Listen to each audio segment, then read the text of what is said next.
Hello दोस्तों, मैं Sarla Yadav SY Hindi platform channel पर एक बार फिर से आप सभी का हार्दिक अभिनंदन करती हूं। और आज हम पढ़ रही हैं अव्यक्ति और माध्यम, और आज अव्यक्ति और माध्यम का होगा अध्याय नंबर 14। और अध्याय नंबर 14 का नाम है कार्यालय लेखन और प्रक्रिया। तो अभी तक मैंने 13 जो अध्याय हैं उनकी वीडियो अपलोड कर दी हैं, और आज ही अध्याय नंबर 14 पढ़ेंगे। उसके बाद 2 ही अध्याय हमारे और बचेंगे, कुल 16 अध्याय हैं। तो मेरे पास कमेंट लगातार आ रहे थे, तो मैंने सोचा इन्हें कंप्लीट करवा देती हूँ। और ये जो अध्याय है, तो सबसे पहले ये कहूँगी कि वीडियो की शुरुआत करने से पहले अगर चैनल पर आप नए हैं तो चैनल को सब्सक्राइब कर लें, बेल आइकन पर प्रेस कर लें, और फिर आप प्लेलिस्ट में जाकर इन सभी वीडियोज़ को आप देख सकते हैं। उसके बाद देखो ये क्या है कि अध्याय नंबर 14, और अध्याय नंबर 14 का नाम है कार्यालय लेखन और प्रक्रिया। अब कार्यालयों में कार्य किस प्रकार से होते हैं, ये जो अध्याय है ना, ये अपने आप में बहुत ही बड़ा है। अगर आप इसे NCERT की बुक से पढ़ेंगे तो कम से कम आपको 3-4 घंटे लग जाएंगे। हो सकता है कोई बात आपको समझ में भी आए या ना आए। और अगर पिछले बार के HPSC PGT हिंदी पेपर की बात करूं तो इस अध्याय में से एक प्रश्न पूछा गया था।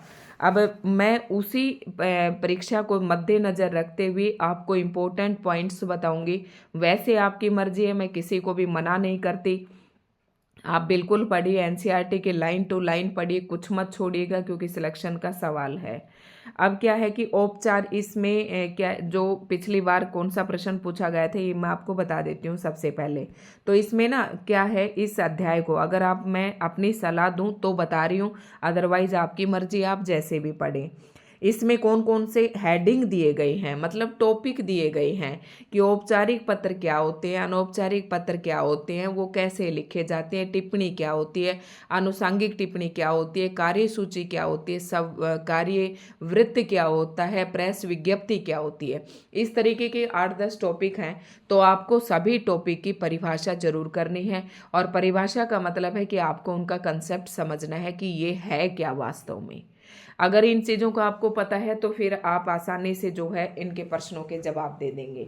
अब पिछली बार जो परीक्षा में प्रश्न पूछा गया था उसके बारे में आपको बताती हूँ। तो यहाँ पर सबसे पहला हेडिंग है औपचारिक पत्र। तो थोड़ा सा पढ़ाएंगे बाद में, पहले मैं आपको उस प्रश्न पर दिखा देती हूँ।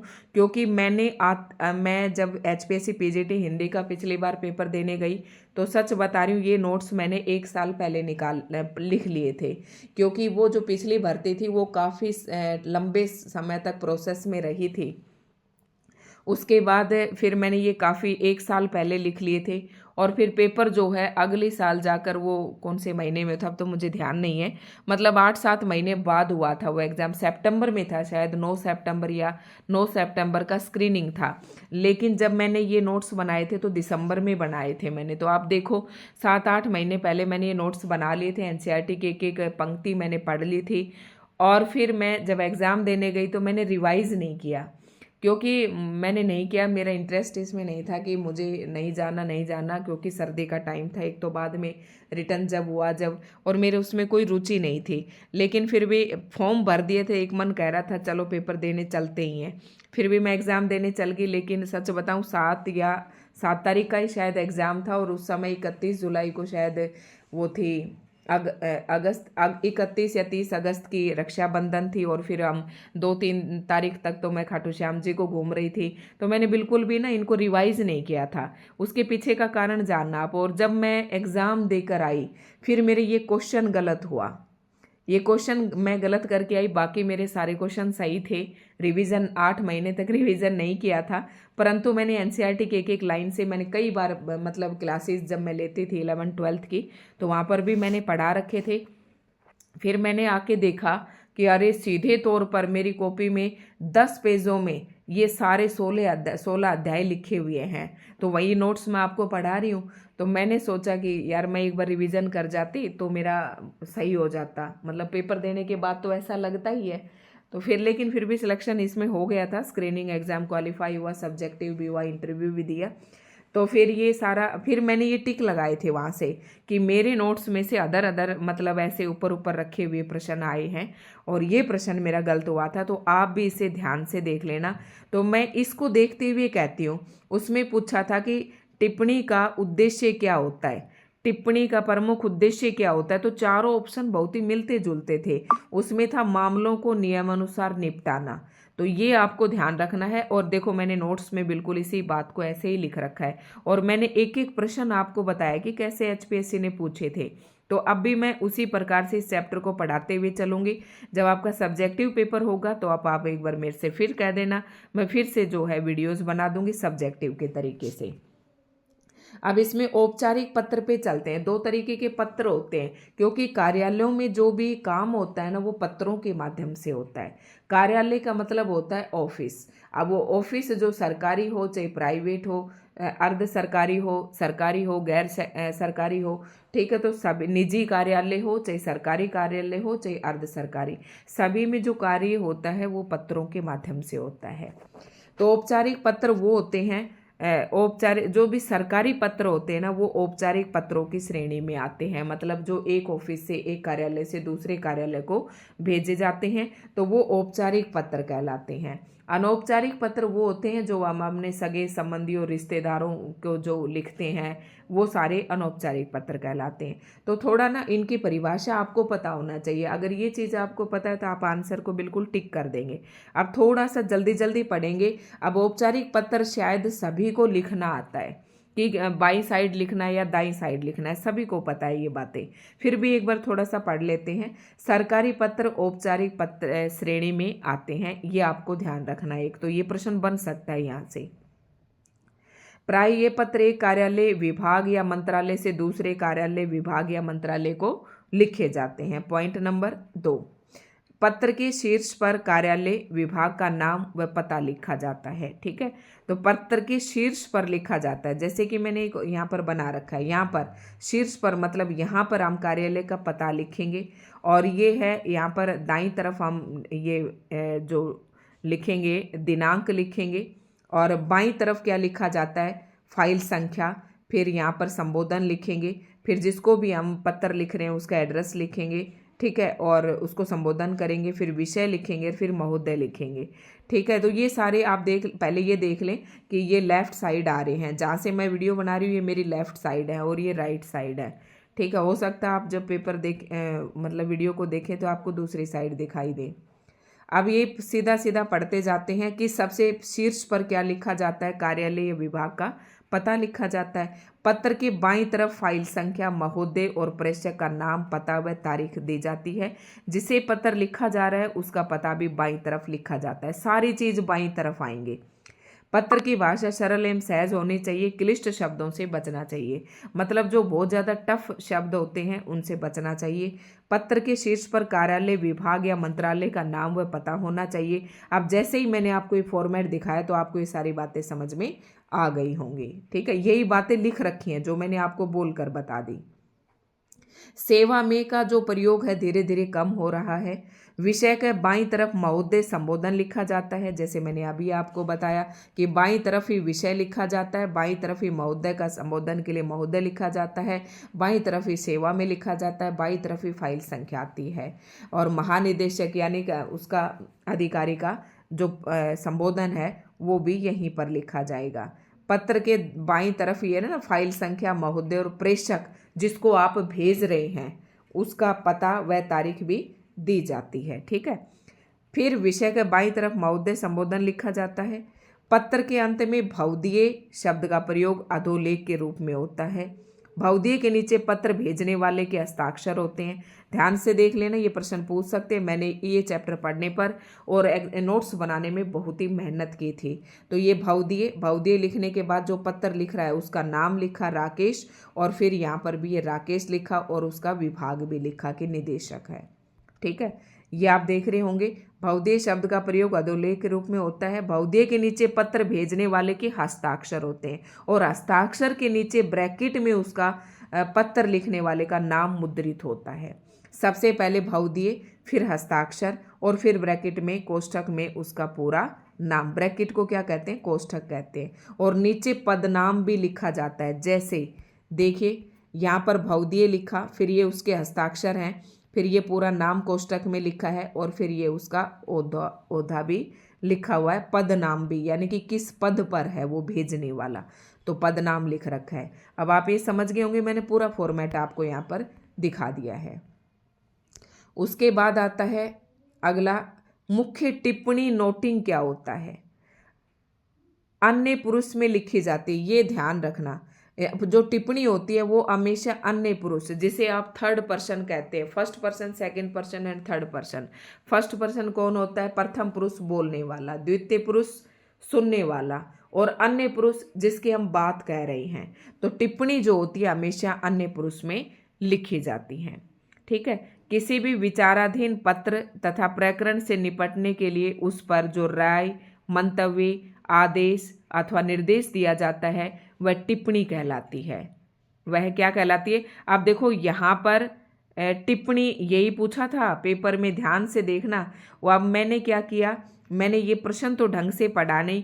प्रश्न ये पूछा था कि टिप्पणी का उद्देश्य क्या होता है, और एक तो ये था ऑप्शन में कि मामलों को नियमानुसार निपटाना, दूसरा ये था कि किसी भी प्रकरण, किसी भी विचाराधीन पत्र अथवा प्रकरण को निपटाने के लिए, उस पर निपटाने के लिए लिखी गई मतलब लिखा गया क्या कहलाता है, कुछ इस प्रकार से था, यही लाइन थी, किसी भी विचाराधीन पत्र या प्रकरण को निपटाने के लिए लिखा गया, तो ये भी था। तो मैंने सोचा कि मैंने ये ध्यान नहीं दिया कि टिप्पणी का उद्देश्य पूछा है या टिप्पणी किसे कहते हैं। प्रश्न में टिप्पणी का उद्देश्य पूछा था और मैंने ये टिक कर दिया, इसलिए मेरा ये प्रश्न गलत हुआ। तो मैं ये कहती हूँ कि प्रश्न की प्रकृति को अच्छे से समझना है। तो टिप्पणी का उद्देश्य सबसे पहले तो ये टिप्पणी है, मतलब क्या होते हैं, कार्यालयों में जो पत्र आते हैं, पत्रों के माध्यम से ही काम होते हैं, तो वो पत्र एक दूसरे अधिकारी के पास जाते रहते हैं, और अधिकारी अगर उस पर संतुष्ट हैं या नहीं है, उनके ऊपर वो टिप्पणी के माध्यम से अपनी राय, अपना मंतव्य, अपना आदेश या निर्देश दिया जाता है, टिप्पणी के माध्यम से दिया जाता है। अगर देखो किसी भी कार्यालय में कोई भी विचाराधीन पत्र है, मतलब जिसके ऊपर कोई पत्र आया है और उसका जवाब देना है या उसके ऊपर संज्ञान में लिए जाना है, तो उसके ऊपर उसको निपटाने के लिए क्या किया जाता है, उस पर जो राय, मंतव्य, आदेश या निर्देश दिया जाता है वह टिप्पणी कहलाती है। समझ गए होंगे। टिप्पणी शब्द अंग्रेजी के नोटिंग शब्द के अर्थ में प्रयोग होता है, ध्यान देना, ये भी पूछ सकते हैं। टिप्पणी लिखने की प्रक्रिया को हम टिप्पणी यानी नोटिंग कहते हैं। अब आपसे प्रश्न पूछ ले कि टिप्पणी लिखने की प्रक्रिया को क्या कहते हैं, तो टिप्पण कहते हैं या फिर नोटिंग कहते हैं। और टिप्पणी किसे कहते हैं? किसी भी विचाराधीन पत्र या प्रकरण, मतलब किसी कार्य को निपटाने के लिए उस पर जो राय, मंतव्य या कोई आदेश या कोई निर्देश दिया जाता है वह टिप्पणी कहलाता है। ठीक है, तो समझ गए होंगे। और टिप्पणी का उद्देश्य उन तथ्यों को स्पष्ट तथा तर्कसंगत से प्रस्तुत करना है जिन पर निर्णय लिया जाना है।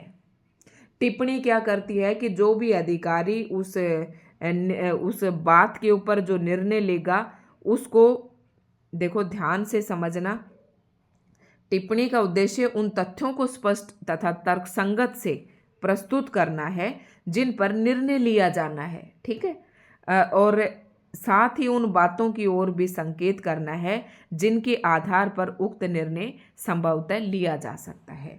मतलब टिप्पणी में क्या किया जाता है कि उन तथ्यों को स्पष्ट किया जाता है जिन पर निर्णय लिया जाता है, और निर्णय जो लिया जाता है वो किस आधार पर लिया गया है वो भी उस टिप्पणी के अंदर बताया जाता है। तो ये टिप्पणी का उद्देश्य था, थोड़ा सा बढ़ा दे रखा था। और मुख्य रूप से अगर देखें तो टिप्पणी का उद्देश्य होता है मामलों को नियम अनुसार निपटाने। ये प्रश्न पिछली बार पूछा था।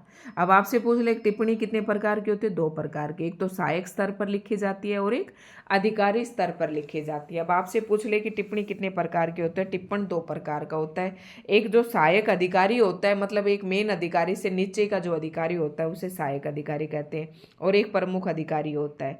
तो दोनों जो है टिप्पणी लिखते हैं। सबसे पहले टिप्पणी सहायक अधिकारी लिखेगा, सहायक अधिकारी लिख कर अपने अधिकारी के पास भेज देगा। कार्यालय में टिप्पण कार्य अधिकतर सहायक स्तर पर होता है। देखो ऐसे तो अगर पढ़ेंगे तो ये मेरे ख्याल से आपने पढ़ लिया होगा। मैं ना ये सारे आपको इतना पढ़ाऊंगी तो ये वीडियो बहुत ही ज़्यादा लंबी बन जाएगी और मेरा मन भी नहीं कर रहा है इसे पढ़ाने का। ठीक है, तो क्योंकि इससे पहले मैं एक वीडियो और रिकॉर्ड कर चुकी हूँ आपके लिए अध्याय नंबर 13 की, तो मैं इसमें उन्हीं पर ज़्यादा फोकस करूँगी, थोड़ा जो इम्पोर्टेंट है। जैसे मैंने पहले भी आपको बताया था, कार्यालय में टिप्पण कार्य अधिकतर सहायक स्तर पर होता है, ये प्रश्न आपसे पूछ सकते हैं। और जो आरंभिक टिप्पण या मुख्य टिप्पण कहते हैं, मतलब जो सहायक, मैंने बताया ना टिप्पण दो प्रकार की होती है। पहले सहायक स्तर पर लिखी जाती है, तो जो सहायक स्तर पर लिखा जाता है उस टिप्पणी को आरंभिक टिप्पण कहा जाता है। ठीक है।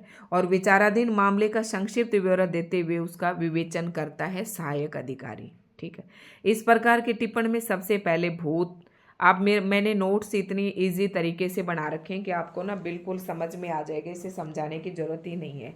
इस प्रकार से टिप्पण में सबसे पहले भूल पत्र या आवती में दिए गए विवरण या तथ्य का सार दिया जाता है। मतलब इसका मतलब है कि जो पत्र आपके पास आया है उस पत्र के बारे में जो टिप्पणी लिख रहे हैं उस पत्र का हवाला देते हुए, ये है ये भूल पत्र या आवती में दिए गए, उसकी व्याख्या की जाती है और संबंधित नियमों व विनियमों का हवाला देते हुए अपनी राय दी जाती है। टिप्पणी लिखने के बाद सहायक अधिकारी दाहिनी ओर अपने हस्ताक्षर कर उसे अपने अधिकारी के सम्मुख प्रस्तुत करते। ये मैंने आपको शुरू में ही बता दिया था। टिप्पणी सबसे पहले सहायक अधिकारी लिखेगा, सहायक अधिकारी अपनी टिप्पणी लिखकर किसके पास भेजेगा, अधिकारी के सम्मुख प्रस्तुत करेगा। और फिर अधिकारी क्या करेगा उसमें, देखो ध्यान से देखना इस लाइन को, टिप्पणी लिखने के बाद सहायक अधिकारी दाहिनी ओर अपने हस्ताक्षर कर, सहायक अधिकारी के हस्ताक्षर दाहिनी ओर मिलेंगे। मैंने यहाँ नहीं लिख रखा क्या टिप्पणी का, लिख तो रखी थी, कहाँ लिख रखी है बातें, ये लिख रखी, बस मैंने अपने देखो ये इधर लिख रखी है, ये लिख रखा जैसे ये रही कि ये टिप्पणी में इधर जो है ना वो सहायक अधिकारी का लिखेगा और इधर जो होगा वो अनुभाग अधिकारी का नाम होगा सदैव। तो ये बात ध्यान से सुनना। देखो इसमें क्या लिखा है, टिप्पणी लिखने के बाद सहायक अधिकारी जो होगा ना वो दाहिने तरफ यानी कि इस तरफ दाहिने तरफ अपने हस्ताक्षर करेगा और उसे सहायक अधिकारी दाहिने तरफ करेगा और अपने अधिकारी के सम्मुख प्रस्तुत कर देगा। जिसे अधिकारी को प्रस्तुत किया जाना है उसका पदनाम वहाँ बाईं तरफ लिखा जाएगा। ठीक है। टिप्पणी लिखने से पूर्व एक आप लिख कर देख लेना, सहायक के लिए संबंधित विषयों को समझना। अब देखो टिप्पणी लिखने से पहले जो सहायक अधिकारी है उसको उस विषय के बारे में पूरी जानकारी होनी चाहिए, उसे उस विषय को अच्छे से समझ लेना चाहिए। टिप्पणी अपने आप में पूर्ण एवं स्पष्ट होनी चाहिए, इसमें असली मुद्दे पर अधिक बल देना चाहिए। टिप्पणी संक्षिप्त होनी चाहिए, विषय संगत होनी चाहिए, तर्क संगत होनी चाहिए और कर्मबद्ध होनी चाहिए। टिप्पणकार को अपने विचार संतुलित एवं शिष्ट भाषा में देने चाहिए। इसमें व्यक्तिगत आक्षेप, उपदेश या पूर्वाग्रहों के लिए कोई स्थान नहीं होना चाहिए। मतलब ये नहीं कि वो अपनी मर्जी से कोई डिसीजन ले लेगा। ठीक है। उसके बाद आता है आनुषंगिक टिप्पणी क्या होती है। अब देखो एक बात है कि सहायक अधिकारी ने क्या लिख दी, मैं यहीं से बता देती हूँ आपको। सहायक आरंभिक या मुख्य टिप्पणी को जब देखो सबसे पहले टिप्पणी किसने लिखी, सहायक अधिकारी ने लिखी। सहायक अधिकारी ये टिप्पणी लिखकर जब अपने अधिकारी के पास भेज देगा तो अधिकारी उस टिप्पणी को पढ़ेगा और उसके बारे में अपनी राय प्रस्तुत करेगा और अपनी राय प्रस्तुत करके वो नीचे टिप्पणी भी लिख सकता है। तो उस टिप्पणी को क्या कहते हैं, आनुषंगिक टिप्पणी कहते हैं। लेकिन जो मुख्य अधिकारी होता है ना वो सहायक अधिकारी के द्वारा लिखी गई टिप्पणी को पूरी तरीके से काट नहीं सकता, उसको ना नहीं कर सकता। हाँ उससे अगर वो सहमत है तो मतलब ये नहीं कि वो पूरी तरह से सहमत नहीं है तो उस टिप्पणी को ही खत्म कर देगा अधिकारी, नहीं, वो टिप्पणी वही रहेगी जो सहायक अधिकारी ने लिख दी। लेकिन प्रमुख अधिकारी उस आनुषंगिक मतलब उस टिप्पणी के ऊपर जो सहायक अधिकारी ने टिप्पणी लिखी है उसके ऊपर अपनी राय दे सकता है, उसी में कुछ सुझाव दे सकता है, लेकिन उस टिप्पणी को जो सहायक अधिकारी ने लिखी उसे काट नहीं सकता। तो जो सहायक अधिकारी के द्वारा टिप्पणी लिखने के बाद जब अधिकारी के पास वो टिप्पणी आती है और अधिकारी अगर उस टिप्पणी पर कहीं से अपनी असहमति प्रकट करता है और असहमति के ऊपर अगर वो कोई टिप्पणी लिखता है तो फिर उसे आनुषंगिक टिप्पणी कहते हैं। आई होप अब आप उसे अच्छे से समझ गए होंगे। ठीक है। देखो ये बात ही मैंने यहाँ पर लिख रखी है, यहाँ से आप अच्छे से पढ़ लेना। सहायक आरंभिक या मुख्य टिप्पणी को जब संबंधित अधिकारी के पास भेजता है तो अधिकारी टिप्पणी पढ़ने के बाद नीचे मंतव्य लिखता है, उसे आनुषंगिक टिप्पणी कहते हैं। समझ गए? और यह क्रिया आनुषंगिक टिप्पणी कहलाती है। अगर अधिकारी अपने अधीनस्थ की टिप्पणी से पूरी तरह सहमत है तो इस प्रकार की टिप्पणी की आवश्यक नहीं होती। वह केवल हस्ताक्षर भर करता है या मैं उपयुक्त टिप्पणी से सहमत हूं ऐसे लिख देता है प्रमुख अधिकारी। ठीक है। अगर अधिकारी अपने अधीनस्थ की टिप्पणी से पूरी तरह सहमत नहीं है, अगर उसे सशक्त एवं तर्कसंगत बनाने के लिए अपनी ओर से कुछ जोड़ना चाहता है तो वह अपना मंतव्य आनुषंगिक टिप्पणी के रूप में दर्ज कर देता है। समझ गए होंगे? आनुषंगिक टिप्पणी जो होती है हमेशा अधिकारी के द्वारा लिखी जाती है और जो प्रारंभिक टिप्पणी होती है वो टिप्पणी जो होती है वो हमेशा सहायक अधिकारी के द्वारा लिखी जाती है। ये याद रखना बस। यदि अधिकारी पूर्णतः सहमत है या आंशिक रूप से असहमत है तो वह अपने तर्क और कारणों के साथ अपनी आनुषंगिक टिप्पणी करता है। अगर वो सहमत है उस टिप्पणी से तो वो लिख देता है कि मैं इस टिप्पणी से पूर्णतः सहमत हूँ और साइन कर देता है। ठीक है। अधिकारी को अधीनस्थ की टिप्पणी को काटने, बदलने या हटाने का अधिकार नहीं है। समझ गए? अधिकारी के पास सहायक अधिकारी ने जो टिप्पणी लिखकर भेज दी उसको प्रमुख अधिकारी के पास कोई अधिकार नहीं है कि उस टिप्पणी को काटने, बदलने या हटाने का अधिकार नहीं है। वह केवल उसमें अपनी सहमति, आंशिक सहमति और असहमति व्यक्त कर सकता है। आनुषंगिक टिप्पणी प्राय संक्षिप्त होती है लेकिन असहमति की स्थिति में कई बार इस प्रकार की टिप्पणी बड़ी भी हो जाती है। ठीक है। अब आता है अनुस्मारक या स्मरण पत्र। तो देखो ये बहुत ही आसान है। अनुस्मारक का मतलब होता है आपने किसी के पास पत्र भेजा और जिसके पास आपने पत्र भेजा उस बंदे ने आपके पत्र का कोई जवाब नहीं दिया, तो उसको आप याद दिलाने के लिए जब दोबारा पत्र लिखा जाता है तो उसे अनुस्मारक या स्मरण पत्र कहते हैं। कार्यालयी परिभाषा में आप कैसे पढ़ेंगे? जब किसी पत्र, ज्ञापन इत्यादि का उत्तर समय पर प्राप्त नहीं होता तो याद दिलाने के लिए अनुस्मारक भेजा जाता है, उसे स्मरण पत्र कहते हैं। ठीक है। इसका प्रारूप औपचारिक पत्र जैसा ही होता है मगर छोटा होता है। अनुस्मारक के शुरू में पूर्ण पत्र का हवाला दिया जाता है कि मैंने पहले पत्र में ये चीज़ें आपके पास भेजी थी, आपने उस चीज़ का कोई जवाब नहीं दिया। जब एक से अधिक अनुस्मारक भेजे जाते हैं, मतलब फिर आपने एक लेटर भेज दिया तब भी उधर से आपके पास कोई जवाब नहीं आया। जैसे मैं हूँ, मान लो मैं कोई अधिकारी और आपने मेरे पास जो मेरे से पढ़ रहे हैं उन्होंने मेरे पास पत्र भेजे, ठीक है, मान लो तो, और अगर मैंने एक पत्र का जवाब नहीं दिया तो आप मेरे पास दूसरा अनुस्मारक पत्र भेजेंगे कि मैंने पहले पत्र में ये भेजा था और आपने उन चीज़ों का जवाब नहीं दिया। और आपने एक और अनुस्मारक भेज दिया फिर भी मैंने कोई जवाब नहीं दिया, तो जो आपने पहला भेजा था उसे अनुस्मारक 1 कहेंगे, फिर आप दूसरा भेजेंगे तो उसे अनुस्मारक 2 कहेंगे, फिर अगर आप और भेजते हैं तो उसे अनुस्मारक 3 कहेंगे। अब आता है अर्ध सरकारी पत्र। इसमें थोड़ी सी प्रमुख बातें ध्यान से देखना, वैसे उसी प्रकार का है। अर्ध सरकारी पत्र में अनौपचारिकता का पुट होता है, मतलब अनौपचारिक मतलब जो औपचारिक पत्रों से बिल्कुल अलग। इसमें थोड़ा अनौपचारिकता का पुट होता है। इसमें एक मैत्री भाव भी होता है। अर्ध सरकारी पत्र तब लिखे जाते हैं जब लिखने वाला अधिकारी संबंधित अधिकारी को व्यक्तिगत स्तर पर जानता है। देखो, जब व्यक्तिगत स्तर पर जानता है तभी तो अनौपचारिकता आती है। इस प्रकार का पत्र ऐसी स्थिति में भी लिखा जाता है जब किसी खास मसले पर संबंधित अधिकारी का ध्यान व्यक्तिगत रूप से आकर्षित कराया जाता है या उसका व्यक्तिगत परामर्श लिया जाता है, तब ये पत्र लिखे जाते हैं। प्रारूप में बाईं और शीर्ष पर प्रेषक का नाम, ये तो सारा वही प्रारूप है सेम।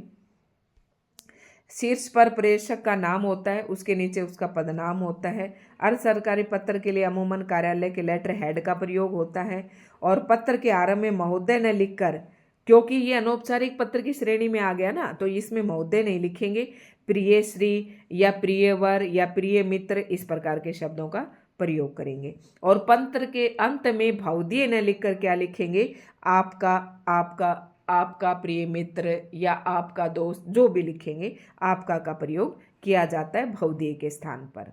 अंत में बाईं ओर संबंधित अधिकारी का नाम, पदनाम और पूरा पता दिया जाता है। ठीक है। उसके बाद ये आप देख सकते हैं, देखो ये दे रखा आपका, मतलब इसने भेजा है ये, ठीक है, आपका लिखा हुआ ना, आपका गुरफान, फिर ये निदेशक को भेजा इसने, ये फाइल संख्या, फिर यहाँ पर ये जिसको भेज रहे हैं। उसके बाद आता है टिप्पण। जो टिप्पण होता है ना, ये अपने स्वरूप से आरंभिक या मुख्य टिप्पणी से काफ़ी मिलती है। वही बात है टिप्पणी वाली, चूंकि ये टिप्पणी फाइल के ऊपर लिखकर स्वतंत्र रूप से भेजी जाती है, अतः इसके लिए आवश्यक हो जाता है कि अपने आप में संपूर्ण हो, केवल इस टिप्पणी को पढ़ लेने भर से पूरा मसला समझ में आ जाए। यदि आवश्यक हो तो संदर्भ में दिए गए पिछली टिप्पणी पत्र ये आप सब छोड़ दें। ठीक है, तो टिप्पणी पूछेंगे। कार्य सूची क्या होती है? किसी भी संस्था की औपचारिक बैठक की कार्य सूची उस बैठक में चर्चा के लिए निर्धारित विषयों की अग्रिम जानकारी देती है। मतलब क्या है? कार्यसूची का मतलब होता है एक एजेंडा सा तैयार करना। जैसे कोई एक संस्था है, किसी भी संस्था की, उसमें एक औपचारिक बैठक की कार्य सूची, किसी भी एक संस्था है, उस संस्था के अंदर एक बैठक होने वाली है। ठीक है, उस बैठक की कार्य सूची उस बैठक में चर्चा के लिए कि उस बैठक में कौन कौन से विषयों पर बातचीत होगी, उसकी अग्रिम जानकारी देती है। इससे बैठक के अनुशासित संचालन में सहायता मिलती है। निर्धारित विषयों से संबंधित स्वतः स्पष्ट टिप्पणियां अपने संलग्नों के साथ विषयों को कार्यसूची के साथ, मतलब इसमें क्या है कि कार्यसूची एजेंडा, मतलब जैसे किसी संस्था में कोई बैठक होने वाली है तो उस बैठक में किन किन मसलों पर, किन किन विषयों पर बातचीत होनी है, उनकी अग्रिम जानकारी पहले से ही उन लोगों को दे देते हैं जिनको इस बैठक के अंदर आना होता है, ताकि उस बैठक को अनुशासित ढंग से संचालित किया जा सके। तो ये कार्यसूची कहलाती है। फिर कार्यव्रत क्या होता है? कार्य सूची में रेखांकित कार्यों पर हुए विचार विमर्श का, यानी कि देखो कोई बैठक हुई, बैठक में किन किन विषयों पर बातचीत होनी थी, उन विषयों में मतलब किसी भी बैठक में किस विषय पर क्या क्या बातचीत हुई, क्या विचार विमर्श हुआ, उनका संक्षिप्त विवरण कार्यव्रत में प्रस्तुत किया जाता है कि भाई यहाँ पर फलाने जगह पर फलानी बैठक हुई, इन लोगों ने भाग दिया, इन बातों पर बातचीत हुई। तो ये इस तरीके के जो प्रस्तुत किया जाता है उसे कार्यव्रत कहते हैं। इसमें क्रम से उपस्थित लोगों के राय का पूरा विवरण भी दिया जाना चाहिए और कि कौन कौन लोग इसमें उपस्थित थे। उपस्थित व्यक्तियों के नाम भी पद के अनुसार दिए जाने चाहिए। तो उसे क्या कहते हैं? कार्यव्रत कहते हैं। उसके बाद है प्रेस या विज्ञप्ति क्या होती है? देखो किसी भी बैठक या संस्था में किसी विषयों पर जो फैसला लिया गया या निर्णय लिया गया या सुझाव दिए गए, उनको जब हम किसी अखबार में दे आते हैं या किसी पत्र पत्रिकाओं में दे आते हैं छापने के लिए, ताकि वो अधिक से अधिक लोगों तक पहुंच जाए या सामान्य तक पहुंचाया जब जाता है उन चीज़ों को, तो उसे क्या कहते हैं? प्रेस विज्ञप्ति कहते हैं, प्रेस रिलीज कहते हैं। ठीक है, देखो इस संस्था या व्यक्ति किसी विषय या बैठक में जो निर्णय लेता है उसे प्रेस विज्ञप्ति के माध्यम से सामान्य तक पहुंचाया जाता है। निर्णय में विलंब का कारण और उससे होने वाले लाभ के बारे में भी जानकारी दी जाती है। परिपत्र क्या होता है? परिपत्र क्या होता है? बैठक में लिए गए महत्वपूर्ण निर्णयों को कार्यान्वित करने के लिए परिपत्र जारी किए जाते हैं। मतलब उन जो निर्णय लिए गए, जैसे कि कहीं पर कोई बैठक हुई और उसमें निर्णय लिए गए कि जो स्कूलों का, मान लो स्कूल की कोई बैठक हुई और ये निर्णय लिए गए कि जो स्कूल का समय सीमा है वो 9:30 बजे रहेगी, तो उन चीज़ों को क्रियान्वित करने के लिए, जैसे कि डीओ से भी ऊपर, मान लो किसी ने बैठकर डीएससी में, director of school education Haryana, उसमें बैठकर कोई मीटिंग ली गई और मीटिंग में जो निर्णय लिए गए ना, उनको क्रियान्वित करवाने के लिए ये क्या करते हैं? डीओ बीओ इन सभी को वहाँ से अपने नीचे वाले हेड के पास भेज देंगे, फिर ये और उनको क्रियान्वित करने के लिए, मतलब उन कामों को सुचारू रूप से चलाने के लिए अपने नीचे वाले अधिकारी के पास भेज देते हैं। तो उस पत्र को क्या कहते हैं? परिपत्र कहा जाता है। आगे है, बस ये खत्म हो जाता है यहाँ पर। तो इनकी परिभाषा आपको बिल्कुल ध्यान में होनी चाहिए और ये नोट्स बहुत ही अच्छे हैं, आप इन्हें लिख लें, सब्जेक्टिव पेपर में भी आपके काम आएंगे। तो दोस्तों आज की वीडियो आपको कैसी लगी कमेंट करके ज़रूर बताएं और बाकी सब यहाँ पर लिखा हुआ है, आप यहाँ से बिल्कुल अच्छे तरीके से समझ जाएंगे। आप देख रहे होंगे कि नोट्स में काफ़ी मैंने मेहनत की है बनाने में और इस तरीके से मैंने पढ़ाई की थी। अब आप ये सोच सकते हैं कि आपकी पढ़ाई, आपकी तैयारी कैसी है। ओनली 70 जब सीटें थी और इस तरीके से हम पढ़े और इंटरव्यू तक गए और 0.25 से जब सिलेक्शन रहता है तो थोड़ा सा मन में कहीं ना कहीं तो वो रहता ही है कि हमारी किस्मत में ही नहीं था। ठीक है, और किस्मत में भी क्या था कि जैसे कि बीसीबी की जब 4 ही सीट थी और 4 सीटों में मेरा नंबर बिल्कुल 100% था, लेकिन चारों में भी किस्मत से कहाँ से एक पीडब्ल्यूबीडी की एक लड़की आ जाती है, उसका सिलेक्शन हो जाता है, वो भी बाय द वे बीसीबी की ही थी। ठीक है, अब इसे तो आप किस्मत ही कहेंगे। पूरी भर्ती में पीडब्ल्यूबीडी की एक कैंडिडेट और वो भी बीसीबी का ही निकल गया और इन चारों में से एक सीट इसने ले ली। ठीक है, अदरवाइज़ मेरा यहाँ पर सिलेक्शन हो जाता।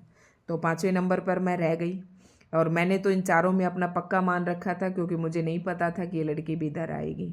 तो दोस्तों, आज की वीडियो आपको कैसे लगी कमेंट करके ज़रूर बताएं। धन्यवाद।